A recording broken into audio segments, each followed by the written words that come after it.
দর্শক, আজকে আলোচনা করব গুরুত্বপূর্ণ একটি বিষয়, যেটি সকলেরই জানা প্রয়োজন। আজকে আলোচনা করব একটি জমি ক্রয়ের পূর্বে কি কি বিষয় সম্পর্কে ক্রেতার জানা প্রয়োজন। দর্শক, সর্বপ্রথম যে বিষয়টি জানতে হবে সেটি হলো বিক্রেতার ওয়ারিশ মূলে যদি সম্পত্তি হয়, খতিয়ান সম্পর্কে জানবেন, খতিয়ান নেবেন। তারপর যদি ক্রয়কৃত সম্পত্তি হয় তাহলে আপনি দলিল সংগ্রহ করবেন। তারপর আপনি দেখবেন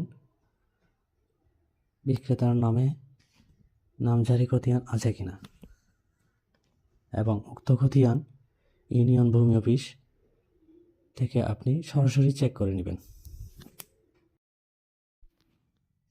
তারপরে যে বিষয়টি বলবো সেটি হলো, এটি খুবই গুরুত্বপূর্ণ, সেটি হলো দখল। সারজমিনে গিয়ে আপনি জমিটা দখল আছে কিনা সেটি দেখবেন।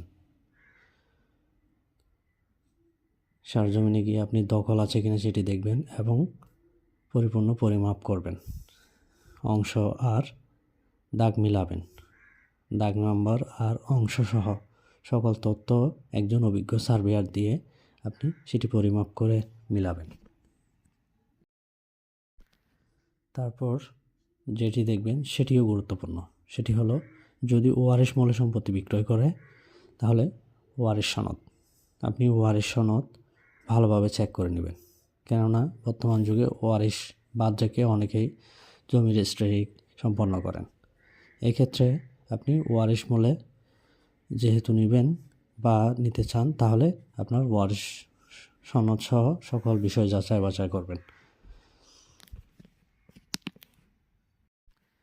তারপরের বিষয়টা হলো, আপনি একজন অভিজ্ঞ সার্ভেয়ার কিংবা একজন ভালো আইনজীবী দ্বারা আপনার সকল কাগজপত্র আপনি চেক করে নেবেন। এটা খুবই গুরুত্বপূর্ণ।